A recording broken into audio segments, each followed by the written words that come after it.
Salut, je m'appelle Seb Muller et bienvenue sur ESM Fabrication. Alors les amis, ça me fait plaisir de recommencer les vidéos YouTube. J'ai eu quelques mois d'arrêt malheureusement parce que j'avais des choses perso à régler, j'avais énormément de travail, j'ai beaucoup de retard dans mon travail professionnel, j'ai eu quelques aménagements à faire dans l'atelier et je me suis dit quoi de mieux pour la reprise que de vous faire un shop tour complet. On va présenter chaque machine, je vais vous montrer mon organisation, ma méthode de travail et je pense que ça va vous plaire. Alors on va démarrer tout de suite. Et ça risque d'être une vidéo qui est un petit peu plus longue que d'habitude hein, parce qu'il y a beaucoup de machines et puis j'ai beaucoup de choses à vous dire. Donc allez, c'est parti, en avant. Alors vous voyez, ici vous êtes dans l'entrée de mon atelier. Hein.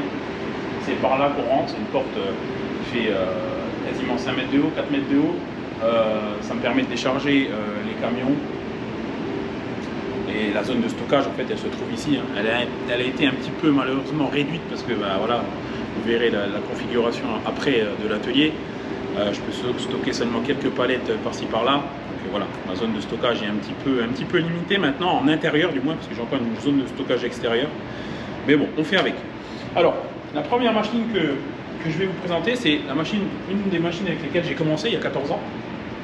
Une perceuse à colonne. Alors c'est vrai qu'avec les CN, on les utilise beaucoup moins. Hein. J'utilise encore de temps en temps pour faire des séries de perçage ou des petits chanfreins ou des choses comme ça. Mais c'est vrai qu'avec les CN, on a tendance à moins s'en servir. C'est une machine qui a été entièrement révisée il n'y a pas longtemps parce que le transport avait cramé, donc on l'a entièrement refaite.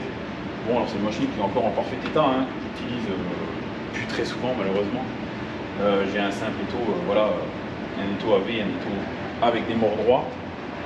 J'ai également récupéré un vieux mandrin 315 d'un Cazeneuve quand j'ai des pièces rondes à serrer pour faire les pré-trous hein, de certaines ébauches que je peux réaliser ensuite sur le tour. Ça fait toujours gagner un petit peu de temps de travailler en série. Alors c'est une machine qui dispose d'une avance automatique, hein, d'une boîte à vitesse, un 54 tours à plus de 1000 tours et qui est relativement robuste. C'est un cône CM4 qu'on met là-dedans, réglable en hauteur. Voilà. C'est de la bonne machine comme on n'en fait plus, hein, avec arrosage et tout ça. Voilà pour la première machine de l'atelier. Donc celle-là, je l'ai depuis le départ. Et elle servira encore, j'espère. En face, j'ai une petite perceuse à colonne, Sidamo. Bon alors, celle-là, c'est un petit jouet. Hein. Je m'en sers de temps en temps pour faire quelques petits chanfreins, des petits perçages dans de la tôle fine ou des perçages dans du plastique à la rigueur, du bois aussi, j'ai déjà percé du bois, pour faire des gabarits, ça marche aussi. Voilà, j'ai un petit étau là, qui est fait maison. C'était bien à l'époque quand on était à l'école pour s'entraîner. C'est mon cousin qui l'a fait celui-là d'ailleurs. Voilà pour ça aussi, c'est des choses qui ne servent quasiment pas. Là j'ai ma petite armoire électroportatif. Hein. Bon alors j'ai pas besoin de beaucoup parce que je fais très peu de chantier. Hein. J'ai perceuse aimantée, des perceuses, des visseuses, des choses comme ça. Ensuite, on a ma presse 60 tonnes.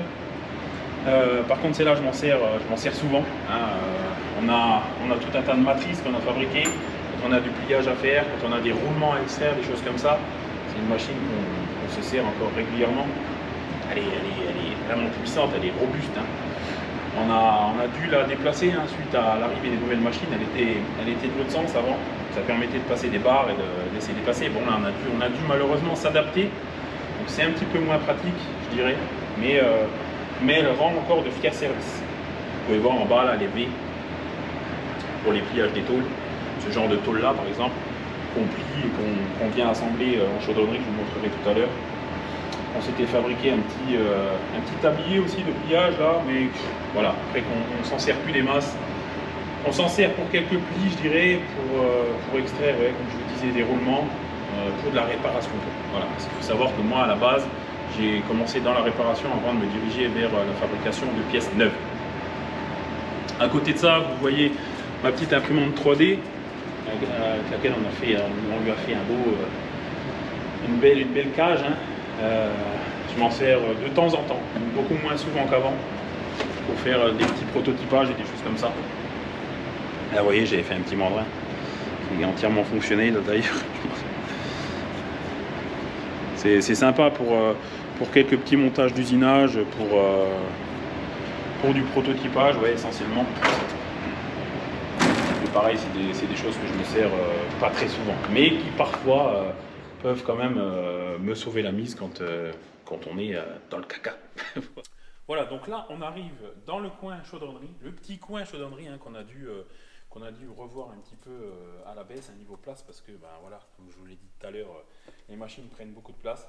Donc vous avez là mes deux postes à souder, hein, donc Fronius Magic Wave 230i TIG, hein, donc qui fait acier inox alu, que je me sers quasiment à chaque fois que j'ai besoin de souder un truc. Hein. C'est vrai que les TIG c'est magique, hein, surtout Fronius. À côté vous avez le TPS 320i en semi auto, pareil que je m'en sers, tout le temps. Il soude aussi bien de la ferraille que de l'inox que de l'alu, c'est pareil. Il est super puissant, il est bien. Là où je fais tous mes assemblages, donc c'est sur mon établi là. Alors c'est un établi fait maison. Il fait 2 tonnes l'établi parce que voilà c'est de la tôle. Là il y a une tôle ça va être une tôle de 30 et en dessous une tôle de 40. Donc on l'a pesé, il fait plus de 2 tonnes.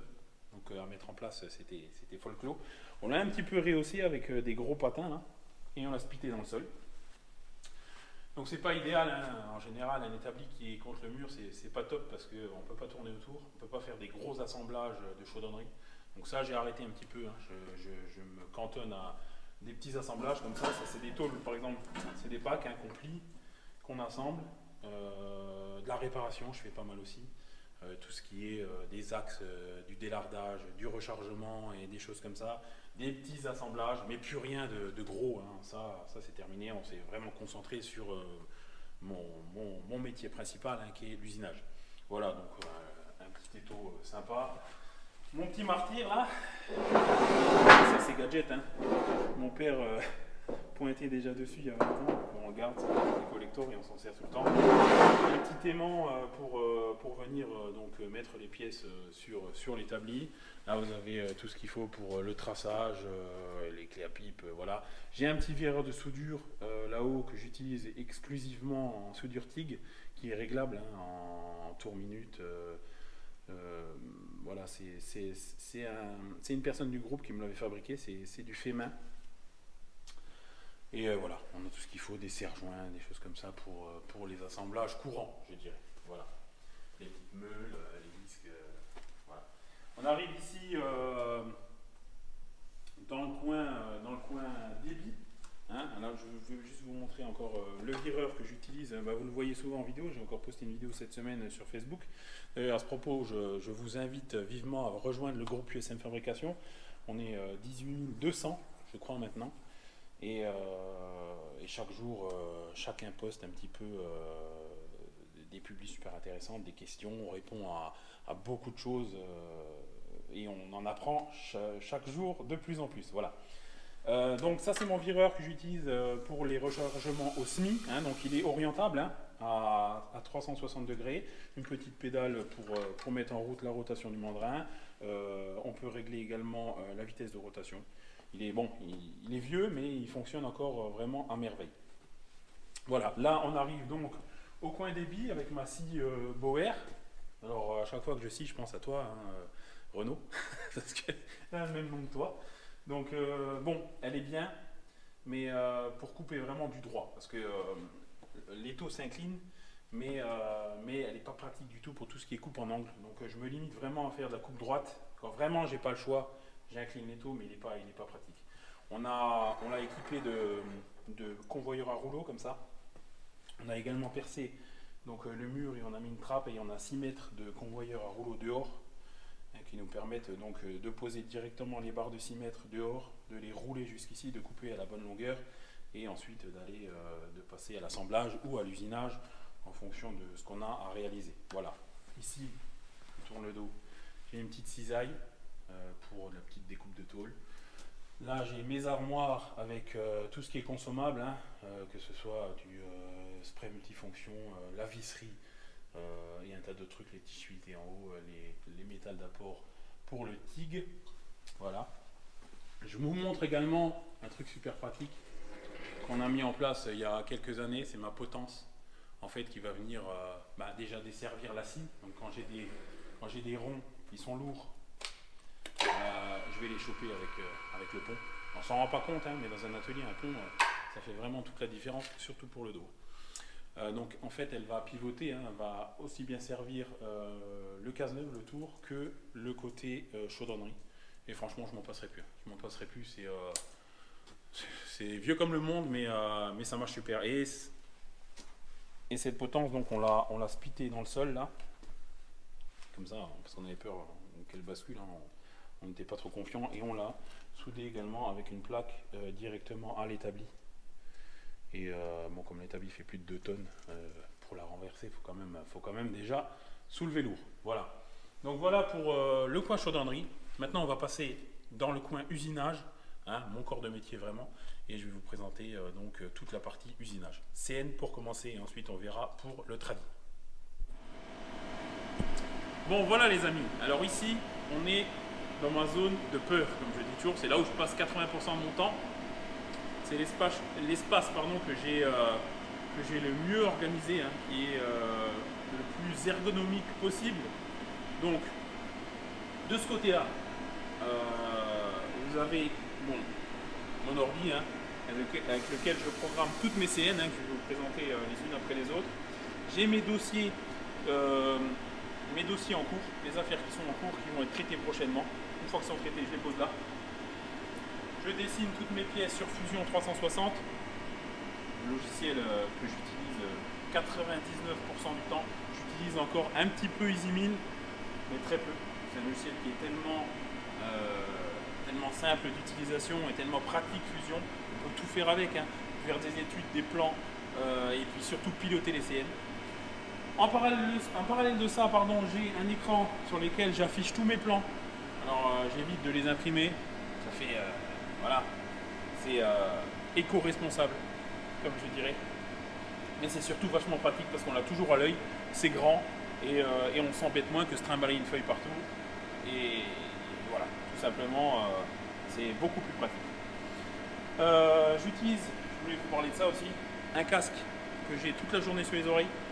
Alors c'est pas sponsorisé du tout, on s'en fout, hein, c'est juste vraiment pour vous aider. Hein. Je pourrais plus m'en passer. Donc il fait casque anti-bruit, il fait téléphone en même temps. Donc je peux téléphoner avec les mains libres. Avant je perdais énormément de temps au téléphone. Maintenant je peux téléphoner tout en travaillant, c'est super. Si vous voulez que je vous en parle en commentaire, il n'y a pas de souci. Voilà. Ici j'ai mon marbre au milieu de toutes mes CN, j'ai mon marbre de contrôle. Hein. Donc chaque pièce qui va sortir de prod va être contrôlée là-dessus, va être mesurée là-dessus avant d'être envoyée chez le client. Alors la première machine que je vais vous présenter, mais vous la connaissez déjà, c'est mon Moriseiki SL25. C'est une machine que j'ai achetée il y a 8 ou 9 ans peut-être. Alors c'est une machine qui a plus de 20 ans, hein, mais qui est super robuste, super précise, avec lequel j'ai très rarement des problèmes. Hein. Je prie tous les jours pour que ça reste comme ça. Alors, approchons. Donc voilà, un chargeur 12 outils, un mandrin diamètre 250, un convoyeur de copeaux. Alors celui-là, il fait beaucoup de prod, il fait énormément de séries, parce que dans ma société, je fais de la série, hein, je fais pas de la série non plus de 10 000 pièces, malgré que ça me soit déjà arrivé. Mais il va faire beaucoup de séries, il va travailler en automatique, et c'est vraiment pour ça que j'utilise principalement. Hein. De l'unitaire, j'en fais très rarement avec. À côté de ce tour, j'ai mis donc mon AS VF2SS, que vous connaissez aussi tous. Je vais juste passer par là. Mon AS VF2SS que j'ai eu il y a environ 1 an. Comme vous pouvez le voir, mes machines sont toujours super bien entretenues. Hein. Ça, je ferai d'ailleurs un tuto sur l'entretien des machines. Mon AS VF2SS qui va également faire beaucoup de prod, mais il va aussi faire de la pièce unitaire. En général, j'ai les 2 étaux qui sont montés en permanence dans la machine, hein, avec mes petits couvre-rainures là, pour gagner en temps de nettoyage. Alors il est équipé palpeur Renishaw, mon petit palpeur pareil Renishaw pour le réglage des outils, avec une petite protection que j'ai fait sur l'impression 3D justement. Voilà, donc ça c'est une machine qui est super efficace, hein, qui est super rapide, VF2SS Super Speed, dont je ne pourrais plus me passer. Voilà. Alors bien sûr par terre des tapis anti-fatigue, hein, devant chaque machine. Beaucoup n'y croient pas, moi j'y crois à fond, hein. Je suis debout là-dessus toute la journée, ça m'évite des mal de dos, ça isole du froid, c'est super. Voilà. Moi je dis, on est déjà dans l'atelier, surtout les indépendants, 90% du temps de notre vie. Alors autant être bien. À côté, mon Cincinnati Sabre 750 que j'ai acheté il y a une dizaine d'années, qui est toujours très sollicité. Alors j'ai un 4e axe dedans que je laisse dedans en permanence et qui va m'aider à faire tout ce qui est perçage à 120 degrés, tout ce qui est hexagone, carré. Voilà, il va me servir vraiment à faire tout ce que je ne peux pas faire, je dirais, en 3 axes. J'ai quand même laissé la place à côté pour un étau. Je mets régulièrement un étau là pour quand j'ai de la prod que je ne peux pas assurer sur mon VF2 parce qu'il est pris quasiment tout le temps. Donc voilà, chargeur 20 outils il me semble, qui d'ailleurs est plein. Je te laisse filmer là-dedans.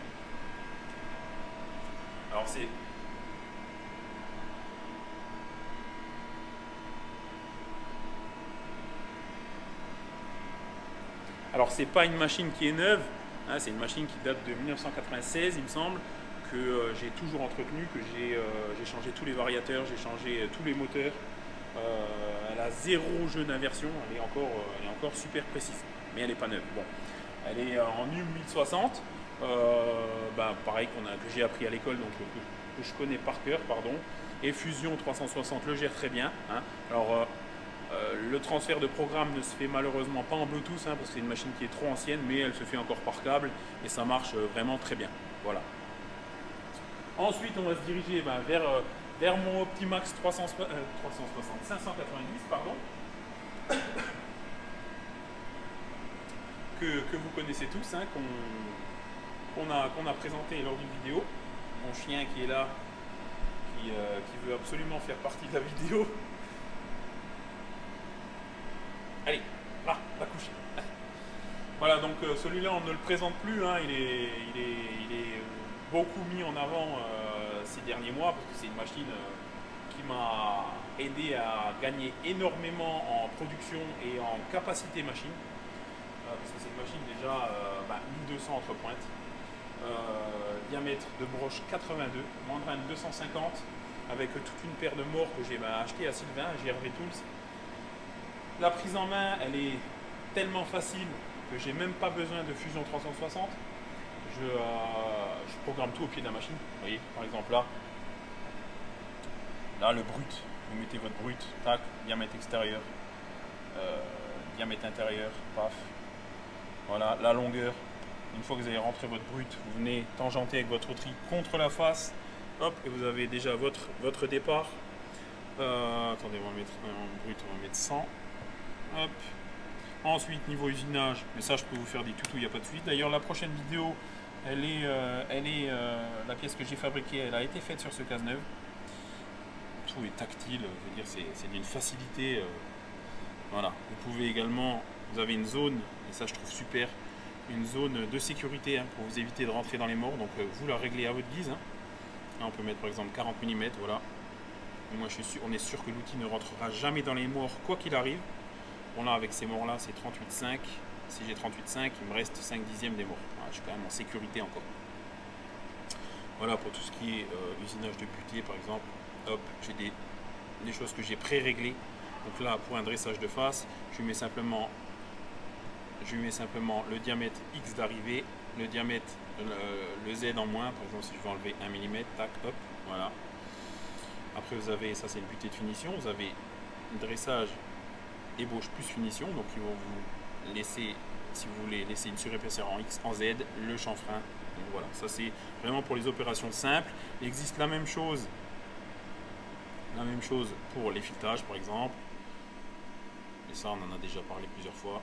Pareil pour le perçage, le taraudage, le tronçonnage, les gorges. Vous avez un mode dessin aussi qui est vachement bien, mais ça on pourra en revenir dans d'autres vidéos un petit peu plus ciblées, je dirais, quand vous voulez faire vraiment le dessin d'un profil, d'une forme. Le mode programme, quand vous voulez travailler en série. Alors là, sur ce tour-là, j'ai une tourelle fixe éclair type C. Donc à chaque fois, je vais devoir changer l'outil entre chaque nouvelles opérations. Alors c'est un choix. J'aurais pu prendre ce tour-là avec une tourelle automatique, mais je ne l'ai pas fait volontairement parce que je fais beaucoup de pièces un petit peu bizarroïdes entre guillemets, et il faut souvent que j'adapte les outils. Donc je vais me fabriquer des outils à lésée à rallonge, je vais devoir incliner la tourelle, j'ai certains filetages un petit peu bizarres, et c'est vrai que sur des machines équipées de tourelles automatiques, on a moins de liberté, je dirais, avec les outils. Et c'est pour ça que j'ai choisi vraiment les tourelles fixes et claires. Et puis il faut dire un truc, c'est que c'est super rigide. Voilà. Déjà un casse-neuf à la base c'est super rigide. Mais alors avec une tourelle fixe et claire en plus type 6, c'est des grosses tourelles, ça va encore augmenter la rigidité. Voilà. Après la contrepointe c'est pareil, c'est des contrepointes qui sont mastoc. Hein. Donc quand vous allez percer avec ça, vous pouvez largement prendre un forêt de 5 ans pour percer. Je le fais régulièrement. Voilà. C'est une machine, c'est simple, je ne pourrais plus m'en passer. Et en plus, c'est français, donc on aime ça. Voilà, maintenant on va passer, on a fait le tour donc de tout ce qui est machine à commande numérique. Je vais juste repasser là. Donc, pardon. Donc vous voyez, je les ai mis vraiment tous en vis-à-vis, hein, l'une en cascade à côté de l'autre, ce qui me permet en fait moi de programmer, d'envoyer dans la machine et de tout contrôler en même temps. Régulièrement, je veux dire, je travaille sur 3 ou 4 machines en même temps. Voilà. Il fallait absolument que ce soit ergonomique, le plus ergonomique possible, étant donné que je travaille seul. Donc je gère tout en même temps. Et j'ai l'œil un petit peu sur tout. Voilà. Donc on va passer maintenant du côté traditionnel. C'est un endroit où je passe un petit peu moins de temps, effectivement, mais ça me sert encore quasiment quotidiennement. Voilà les amis, là on arrive dans l'endroit, on va dire, où il y a un petit peu plus de machines traditionnelles. Alors il y a quand même encore de la CN. C'est un atelier un petit peu annexe à celui que je vous ai présenté à l'instant, qu'on a fait justement pour un petit peu plus de place. Hein. Donc il y avait un mur ici là, on l'a abattu et on a mis du HEV hein, pour le soutènement. On a refait la dalle et tout ça. Alors mon atelier en fait, je ne vais pas expliquer l'histoire, mais c'est un bâtiment familial hein, qu'on a depuis plus de 4 générations. C'est aussi pour ça que j'ai pas voulu aller en zone industrielle, parce que tout simplement c'est sentimental.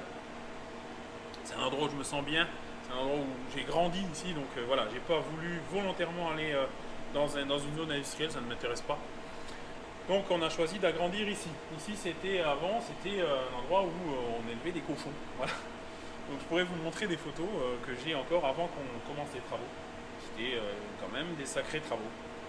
Je ne vous ai pas montré, le dernier truc que je voulais montrer, c'est la hauteur de plafond que j'ai. On peut filmer la hauteur de plafond. J'ai 10 mètres de plafond que j'ai volontairement laissé comme ça pour justement l'évacuation, la montée des fumées. Là vous voyez, il y a 2 déstratificateurs en haut là, qui nous repoussent la chaleur vers le bas hein, parce qu'on est en plein hiver et il fait froid. C'est moins 12 par exemple. Alors beaucoup d'entre vous m'ont déjà demandé, oui mais Seb, pourquoi est-ce que tu n'agrandis pas? Pourquoi est-ce que parce que tu es un peu serré dans ton atelier, tout ça? Alors c'est volontaire hein, parce qu'on habite dans une région où il fait extrêmement froid et on se ruine déjà, là j'ai 350 mètres carrés, je me ruine déjà en chauffage. Donc voilà, j'ai choisi de rester petit et ça me convient très bien comme ça. Voilà. Donc bon. Alors pour ce petit atelier, on a un petit coin café quand même. Hein. C'est la machine qui sert le plus ici. Une petite Senseo, hein, ça remonte le moral. Il faut du café quand on travaille, surtout quand on est usinaire, parce que c'est compliqué. Bon, voilà. Donc là pareil, hein, j'ai mis les machines un petit peu tout en vis-à-vis, je vais vous présenter ça. Donc ma première petite bécane, ma petite rectifieuse plane. Alors celle-là, elle sert ponctuellement, on va dire, hein, quand j'ai vraiment des cales d'épaisseur à rectifier. Hein, bon, celle-là, on va pas la mettre en route, ça sert à rien. J'ai un plateau aimanté de 300 par 200 hein, pour faire donc tout ce qui est rectification de petites bagues, de petites cales d'épaisseur, etc. Voilà, je m'en sers des fois pas pendant 1 ou 2 mois, mais disons que quand j'en ai besoin, elle est très pratique. Et puis on va dire qu'il y a beaucoup de moins en moins de personnes qui ont ce genre d'outillage, donc c'est vrai que je suis quand même pas mal sollicité. Un petit sécheur d'air aussi que j'ai dû mettre en place hein, pour justement sécher l'air des compresseurs qui sont dehors, afin qu'il n'y ait pas d'humidité dans le circuit, hein, surtout pour tout ce qui est commande numérique, tout ça, elles n'aiment pas trop. Voilà, alors une des premières fraiseuses que j'ai achetées quand je me suis mis à mon compte, J'ai racheté cette fraiseuse à une école où j'ai été formé d'ailleurs, donc voilà, la boucle est bouclée. C'est une fraiseuse Jafo, hein, donc c'est fabriqué dans les pays de l'Est, il me semble. Alors c'est une fraiseuse, je m'en séparerai jamais parce qu'elle a un côté super pratique, elle a deux broches, hein. Donc elle a la broche verticale et la broche horizontale. Hein, quand je fais des petits châssis mécano-soudés ou des choses comme ça, je mets un outil dans cette broche et je viens travailler un petit peu comme une alaiseuse. Donc c'est vrai elle m'a déjà sorti pas mal de fois de la mouise, on va dire. Bon, elle n'a pas une énorme course, elle a 800 courses il me semble, 300 Y et pas 500 en Z, mais pas loin. Elle est bien pour de la petite mécanique, elle est équipée en plus d'une visu, donc voilà, elle est bien.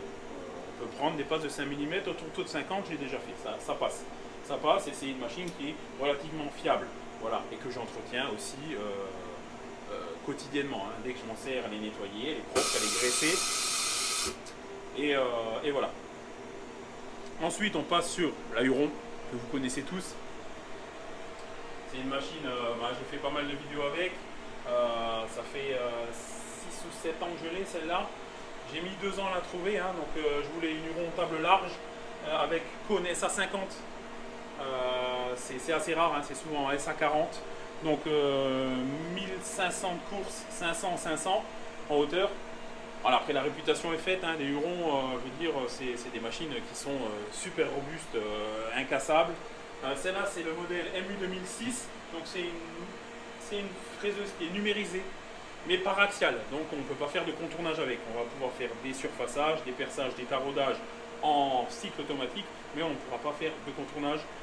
Les axes X, Y et Z ne peuvent pas se cumuler sur cette machine. Voilà. Pareil, j'ai un petit diviseur que je laisse toujours en bout de table quand j'ai une petite bricole à faire. Je mets la pièce dedans, je fraise. Voilà. J'ai un gros étau en fonte pour cette machine. Souvent, je travaille avec des bridages hein, parce que je vais faire des couvercles, je vais faire des petits dépannages. J'incline la tête et voilà. C'est une machine avec laquelle j'ai jamais eu de soucis. Ici, une fois, j'ai dû changer une pièce dans la CN, mais sinon, c'est une machine pareil qui est entretenue, qui ne tourne pas quotidiennement, mais qui me sert quand même régulièrement. Voilà. Donc ça, c'est la petite CN qui est dans cet atelier. J'ai une autre petite CN dans cet atelier. C'est un tour vraiment pour faire de la petite pièce. C'est un Somab hein, qui me sert à faire vraiment de la micro-mécanique. Hein. Alors déjà, passage de broche diamètre 24. Donc autant vous dire qu'on ne fait pas de la grosse pièce avec ça. Hein, vous voyez les petits outils alésés là. C'est vraiment pour faire du petit quoi. Le petit forêt, la petite tourelle. Bon, c'est un jouet, mais je veux dire pour faire des petites bagues et des choses comme ça. Et pour faire de la série de micro-mécanique, on va dire, elle est pas mal. En UM 1060, pareil, je programme tout sur Fusion et j'envoie tout par l'intermédiaire d'un câble en RS232. Voilà. Ici, vous avez le petit tour EMAP qui me sert à l'affûtage des forêts, à l'ébavurage, des choses comme ça. Hein, avec cette pierre qui est spécialement pour tout ce qui est forêt et outils HSS et tout ça. Et cette pierre-là, lapidaire, qui est plus pour le gros meulage et des choses comme ça. Voilà. On a également essayé de se faciliter un petit peu la manutention dans cet atelier en installant au plafond un monorail, vous pouvez voir, avec un petit palan qui va en fait réussir à desservir toutes les machines, hein, que ce soit la Huron, la Jafo ou les deux Cazeneuve que je vais vous présenter tout à l'heure. Pareil, quand vous avez un axe qui fait 200 kg ou 300 kg dans un petit atelier au plafond et relativement bas comme ici, je peux vous dire que ça vous sauve la vie. Hein, ça vous sauve la vie. Voilà. Comme je dis toujours, il faut s'adapter partout où on est, il faut essayer de se faciliter un maximum le travail, surtout qu'on passe quand même 80% du temps ou 90% du temps dans notre atelier. Donc voilà, il faut se mettre, entre guillemets, il faut se mettre bien, c'est tout. Voilà. Voilà, je vous présente les deux dernières machines les amis. Alors, le Cazeneuve HB500 sur lequel je fais quasiment tous mes tutos, tuto express et compagnie. Donc c'est une machine qui est en super état. 1891 heures, j'ai un compteur d'heures sur le côté. C'est une machine que j'utilise encore pour faire certaines pièces sensibles. Je fais des chemises de pompe et tout ça qui sont, on va dire, compliquées à faire sur commande numérique parce qu'il faut une certaine sensibilité qu'on n'a pas sur commande numérique.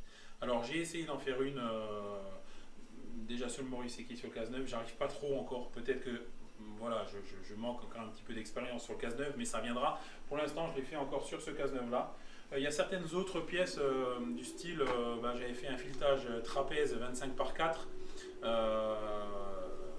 où il fallait obligatoirement avoir une lunette à suivre pour réaliser, et j'avais pas sur scène, donc j'ai dû faire en tradi. Faut pas oublier que moi je suis issu du tradi, donc le tradi j'aime ça, hein. J'adore faire de la CN, ça fait gagner du temps, mais je suis issu de machines tradi moi, à la base, donc j'ai toujours un grand plaisir à les utiliser, et de temps en temps volontairement je vais venir faire des pièces sur le tradi, hein, pas parce que ça va me faire gagner du temps, mais tout simplement pour me faire plaisir. Voilà. Donc ce casse-neuf il est quasiment neuf et il le restera, c'est une machine que je garderai, c'est sûr, toute ma carrière, voire encore après. Voilà, elle sert encore aussi un petit peu moins qu'avant, mais elle sert encore très régulièrement. Elle est équipée d'une Turn Vision des années 90. Pareil, tourelle fixe éclair type B.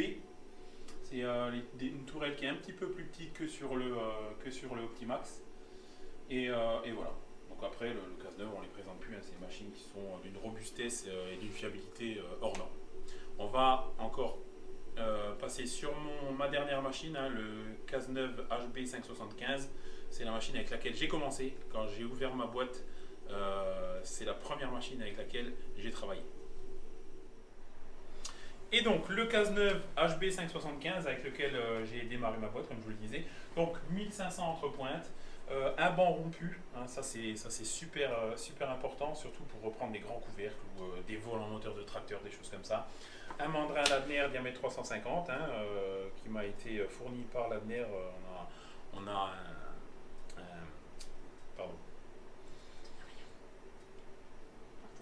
un partenariat.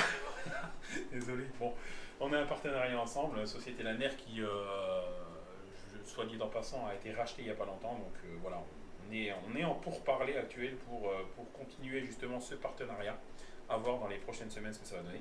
Alors ça c'est une machine qui est un petit peu plus ancienne, elle a vécu celle-là, elle a travaillé dur, elle a fait beaucoup d'ébauches, j'ai déjà changé pas mal de pièces dessus, mais elle est toujours là, elle est toujours précise et je fais toujours du centième dessus. Voilà. Alors c'est une machine qui n'est pas équipée de visu, je travaille uniquement au vernier dessus, hein, et ça marche très bien, je vous dis je fais encore du centième. Et elle n'a pas de tourelle fixe éclair. Alors c'est volontaire aussi parce que j'en ai une en stock, une fixe éclair que j'ai jamais montée là-dessus parce que je fais vraiment des pièces un petit peu plus que biscornues des fois et la tourelle d'origine elle est obligatoire pour ce genre de pièces.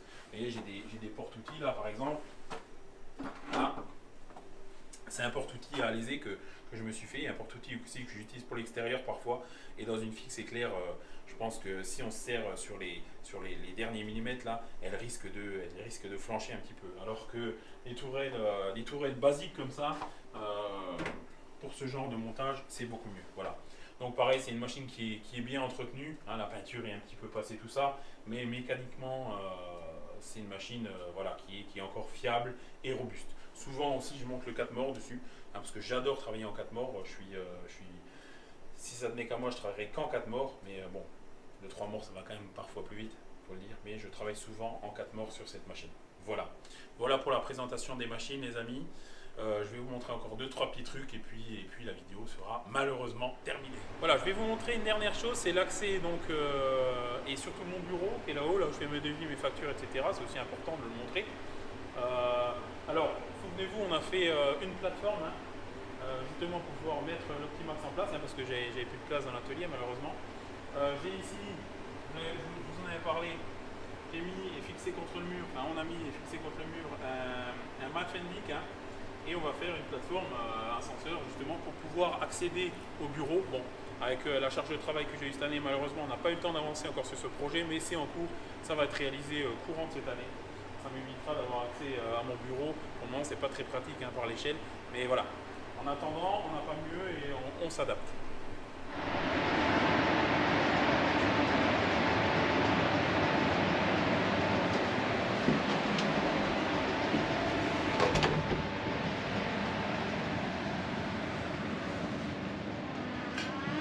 Voilà, donc mon petit bureau, hein, dans lequel je fais donc tout ce qui est devis, facture, préparation de dossier et ensuite que je vais amener en bas sur la table que je vous ai montré au départ.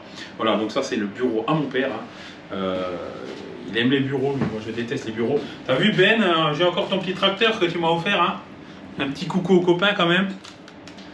Il est là, il trône fièrement sur le bureau. Donc voilà, ça c'est mon bureau à moi, là où je reçois mes clients. Comme je vous le disais, où je fais mes devis, mes factures, tout ça. Je fais tout sur tablette Apple. Hein, j'ai un double écran, donc j'ai un système de caméra de sécurité voilà, qui me permet de surveiller l'atelier, de surveiller tout ce qui se passe autour. Et j'ai également mon double écran sur lequel j'envoie mes plans pour faire mes devis sur ma tablette. J'ai également une petite télé là pour voilà, le coin détente. Voilà, il faut savoir que je n'aime pas les bureaux, moi je déteste être assis, mais malheureusement parfois voilà, il faut y passer. Comme on dit. Voilà les amis, c'est la fin de cette vidéo. J'espère que ça vous aura plu. J'espère que mon petit shop tour, comme on dit, vous aura plu. Hein, depuis le temps qu'on me le demande, voilà, c'est fait. Alors, ça restera pas figé, hein, parce que j'ai toujours de nouveaux projets, de nouvelles choses. Bon, après, acheter une nouvelle machine sans en sortir une, ça va être compliqué. Mais voilà, je reste pas bloqué sur ces machines-là. Je peux très bien, dans 3, 4, 5 ans, en acheter une autre, je sais pas.